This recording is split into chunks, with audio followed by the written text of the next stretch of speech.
Fala aí, nação rubro-negra! Sejam muito bem-vindos a mais um vídeo do canal. Mas antes, eu peço por favor que já deixe seu like, se inscreva no canal e ative o sininho das notificações para receber as principais notícias do Mengão. Tela com Pedro, o cara do jogo. Tá, que fase que tá o Pedro, hein? Com Dorival Júnior. Números de Pedro, desde a chegada do treinador, que tem dado oportunidades para o atacante, para jogar ao lado ali do Gabigol, de todas essas feras. Esse time do Flamengo, 13 jogos com Dorival Júnior, é o que mais atuou. 9 gols, é o artilheiro, então, na era Dorival Júnior. 5 assistências, ele lidera todos os quesitos. E 44,1 minutos para participar de um gol. E hoje foram os dois da vitória sobre o Avaí, Pedro e Ivo Almeida. Muita gente pedindo, desde lá, Renato Gaúcho. Por que não coloca Pedro e Gabigol? Rogério Ceni, aliás, desde o Rogério Ceni, que foi antes do Renato, né? E eu lembro do Rogério falando, a gente perde em recomposição e tal, né? Se justificando, ou justificando a não escalação dos dois atacantes juntos. O Paulo Souza tentou por algumas partidas, depois já desistiu. Agora parece que o negócio está engrenando, hein? Ou não? É mais do que simplesmente pedir para colocar Pedro e Gabriel junto em campo. Coloca o Pedro e o Gabriel junto em campo que vai dar certo.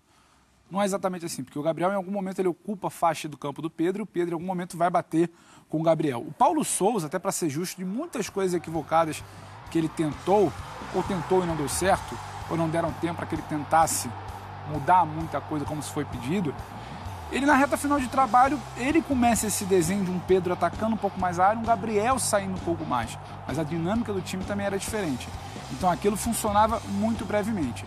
O Gabriel, quando ele saía da área, quem fazia esse papel de chegar quase sempre pela esquerda, ocupando uma segunda trave, era o Bruno Henrique. Se a gente olhar um pouquinho lá para trás, aquela semifinal de Copa Libertadores do ano passado, o Flamengo vai à final com uma construção assim. O Gabriel abre, cruza, Bruno Henrique atacando a segunda trave pelas costas do lateral do zagueiro ali. Então, esse desenho já existia muito no Flamengo. Então, o Paulo Souza tenta adaptar com o Gabriel e Pedro. Dá minimamente certo, só que tem um ajuste muito além da dupla. Tem um ajuste de funcionamento do time. O time passa a funcionar numa outra dinâmica com a chegada do Dorival. E é inevitável. Quando a bola do Gabriel não entra, quem está dentro da área, a comparação é inevitável, porque a bola do Pedro está entrando, a bola do Gabriel não está entrando. E no popular, o Gabriel é atacante, o centroavante, o Pedro é atacante. A bola de um está entrando, a bola do outro não está entrando. Acaba gerando esse tipo de situação, como a gente está vendo aí com a tela. Só que o Pedro é muito importante, o Gabriel é muito importante para o jogo do Pedro. Muito. O Gabriel serve a Arrascaeta como serviu. O Gabriel tira a marcação da área. O Gabriel muitas vezes puxa... Abre espaço, né? É mais que o abrir o espaço, é atrair atenção. O cara que fica em dúvida, o cara que não sabe quem sai. Aí tem o mérito do Pedro, aí é a categoria. O Pedro, no primeiro tempo, quando o Flamengo não está bem hoje, é ele quem tenta minimamente fazer com que a bola rode. Se apresenta para o jogo fora da área, se apresenta para o jogo também dentro da área, um jogo aéreo. Já tinha dado uma cabeçada, se eu não me engano, no primeiro tempo. Então, o Pedro também aproveita. Não é simplesmente o Gabriel fazer a função, ele estar ali, o time está jogando bem e a bola está entrando. Tem muito de técnica e de participação do Pedro no jogo. E para concluir, como camisa 9, como finalizador, vive uma fase melhor que o Gabriel, entrega, a meu ver, muitas vezes mais que o Gabriel, como esse homem-gol de dentro da área, de profundidade, de arrastar bem a defesa, e o modelo de jogo do Flamengo hoje ajuda e ele entrega isso com maestria. Não, eu acho interessante o que você colocou, porque a gente sempre fala Pedro e Gabigol, não dá para jogar, Gabigol e Pedro e tal, mas é além. É o Pedro junto do Arrascaeta, do Everton Ribeiro e do Gabigol. É o Pedro com o Gabigol, Abel, é o Pedro com o Gabigol num desenho que o Flamengo começa a ter dois caras mais aproximados. Quando a gente fala em Pedro, Cebolinha e Gabigol, como é que você desenha? Você saca alguém? Alguém tem que sair. Você abre o Gabriel, mas muita gente não quer sacar esse alguém. Vai sacar quem? O Everton? O Everton, às vezes, ele passa despercebido. O Pac, ele pontuou muito bem. Tá jogando muito. Então, por exemplo, alguém vai virar hoje e vai falar, o passe do Arrascaeta foi sensacional, o Gabriel perdeu o gol, mas deu a bola e o Pedro fez 2 gols.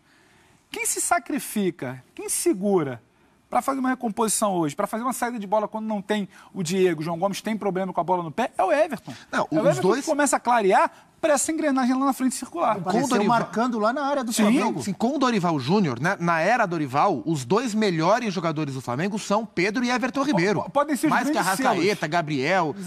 Pode escolher.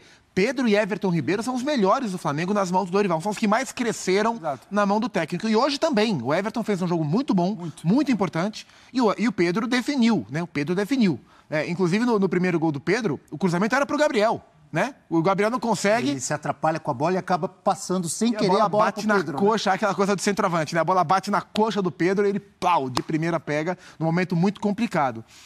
O Pedro é um jogador muito fino. Apesar de ele ser grandão, ele consegue ter um refinamento técnico que jogadores desse tamanho raramente têm. E isso, além da inteligência para jogar.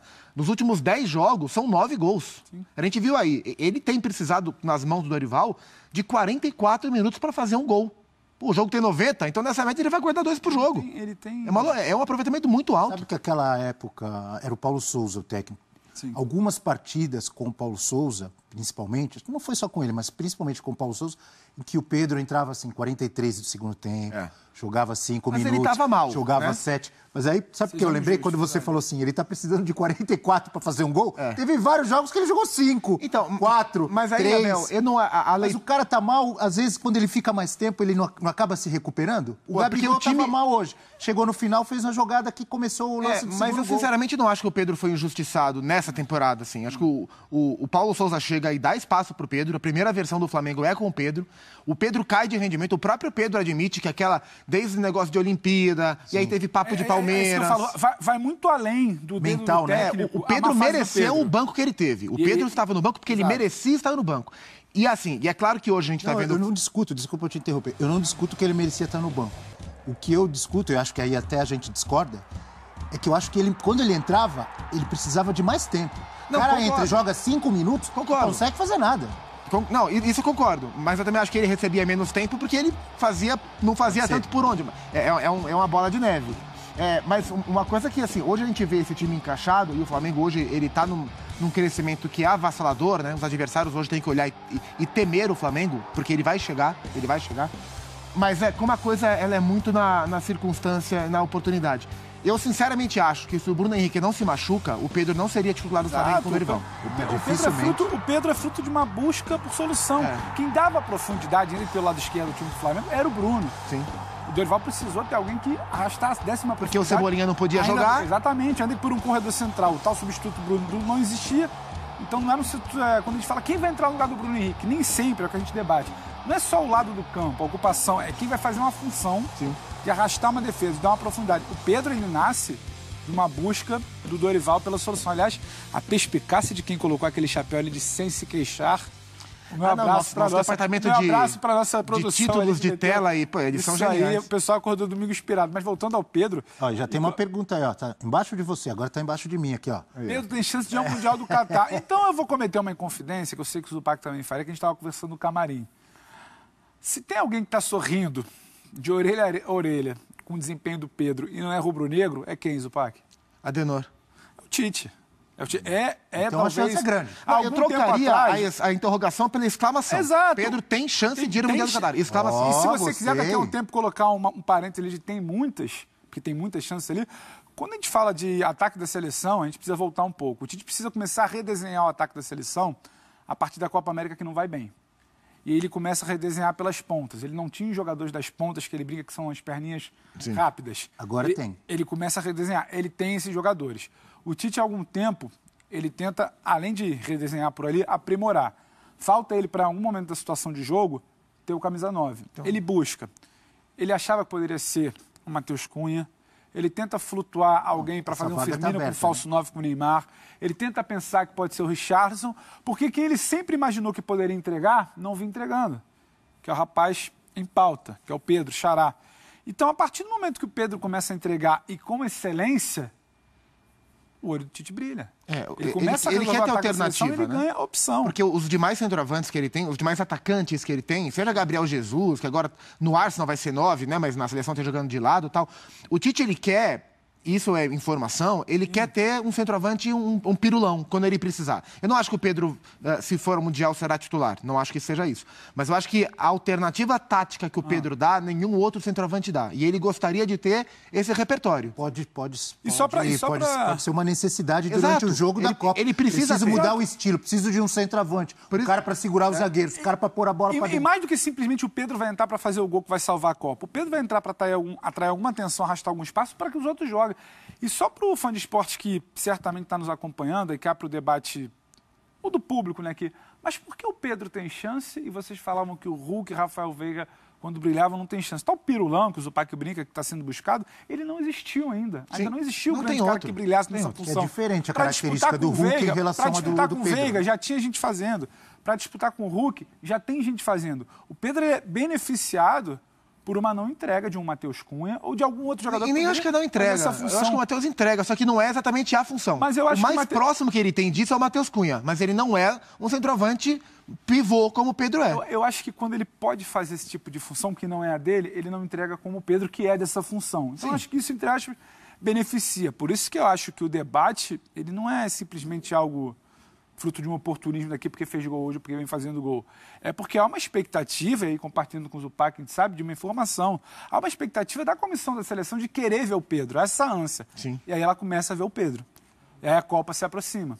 E a gente sabe que a memória recente, o que está fresco na mente, impacta numa observação, impacta numa chance para uma convocação para uma janela de setembro, para ver a adaptação. O aumento para 26 nomes. Exatamente. 26 nomes que você tem pelo menos 2 dos 3 nomes extras. Isso é fundamental. Para frente. Se ele vai ou não vai, não dá para saber. Exato. Mas essa sequência do Pedro o coloca na briga, porque o Tite gosta do Pedro.